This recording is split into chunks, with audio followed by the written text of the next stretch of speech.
اپنی ڈیٹ دی ہوئی تھی فیبری کی، یہ چلی گئی اب 20 اپریل کے اوپر، اور 20 اپریل کے بعد معاہدے کے تحت ہم پارلیمنٹ کے اندر یہ جو ان کی ڈیمانڈز ہیں وہ رکھ دیں گے۔ لیکن میں ٹی ایل پی کے بھی اور اپنے ملک کے لوگوں کو بھی کہنا چاہتا ہوں کہ پاکستان کی تاریخ میں یہ میرا چیلنج ہے،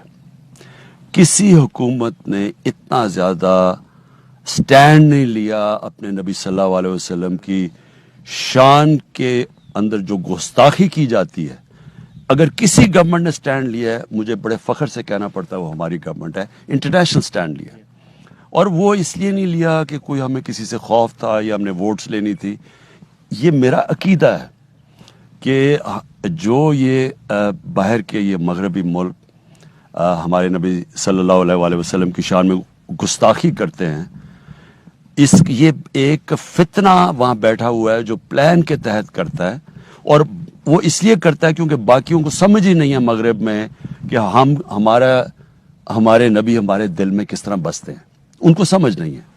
تو میں یہ پہلے دن سے OIC میں بھی اٹھایا ہے، یونائٹڈ نیشنز میں بار بار اٹھایا ہے،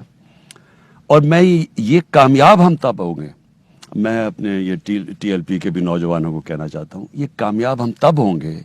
جب جو میں نے باقی مسلمان لیڈروں کو خط لکھے ہیں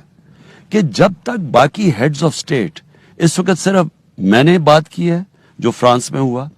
اور ترکی کے اردوغان پریزیڈنٹ نے بات کی ہے، باقی مسلمان ملکوں کے ہیڈز آف سٹیٹس بات نہیں کر رہے، جب تک مسلمان کم از کم 20 یا 25 مسلمان ہیڈز آف سٹیٹس جب بات کریں گے تب اس کا امپیکٹ ہوگا۔ تو اس کا مقصد تو ہم سب کا یہ ہے کہ ہم یہ جو بے حرمتی کرتے ہیں ہمارے نبی صلی اللہ علیہ وسلم کی، اس کے اوپر ہم سارے مل کے ایکشن لیں، لیکن ایفیکٹو ایکشن تب ہوگا جب باقی مسلمان دنیا کے بھی ہیڈز ہمارے ساتھ مل کے کریں گے۔ اور میں یہ بھی آپ کو یقین دلا، یہ ہوگا، یہ ہونے والا ہے۔ ان کی اب OIC کی سٹیٹمنٹ بھی آ گئی ہے، UN میں بھی بات کر دی ہے، لیکن یہ جیسے جیسے ہم اور مومنٹم پکڑے گی تب ایفیکٹو ہوگی۔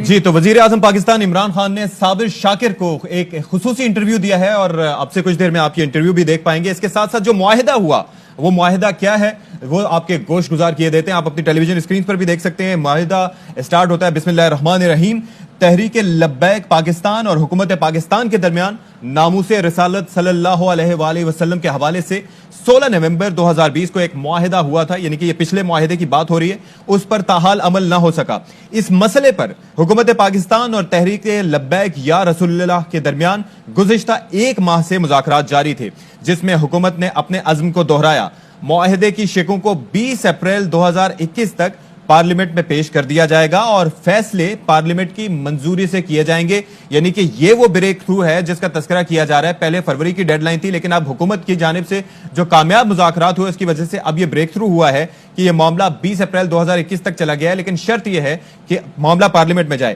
ساتھ ہی ایک مطالبہ یہ بھی ہے کہ تحریک لبیک پاکستان کے جو حضرات 4تھ شیڈیول پر ڈالے گئے ہیں ان کے نام نکال دیے جائیں گے۔ 20 اپریل 2021 تک طرفین سے کوئی ایسی سرگرمی جو معاہدے کی روح کے منافی ہو، معاہدہ منسوخ سمجھا جائے گا۔ اس ضمنی معاہدے کا اعلان وزیر اعظم پاکستان کریں گے، جو کر چکے ہیں، جس کے بعد یہ معاہدہ نافذ العمل ہوگا اور اس پر عمل درآمد کیا جائے گا۔ اچھا، جو اس پر سگنیٹریز ہیں، یعنی کہ جو دستخط کنندہ ہیں، ان میں حکومتی وزراء میں پیر نور اللہ قادری جو کہ وفاقی وزیر برائے مذہبی امور ہیں، اور ساتھ ہی ساتھ شیخ رشید احمد صاحب جو کہ وزیر داخلہ ہیں، یہ حکومت کی سائٹ سے انہوں نے دستخط کیے۔ اچھا، اس کے ساتھ ساتھ جو دوسری پارٹی ہے تحریک لبیک شورا کے نمائندگان، ان کی جانب سے بھی اس پر دستخط کیے گئے ہیں۔ اور ابھی براہ راست لے چلیں آپ کو اسلام آباد، جہاں پر وفاقی وزراء میڈیا سے گفتگو کر رہے ہیں۔ بسم اللہ الرحمن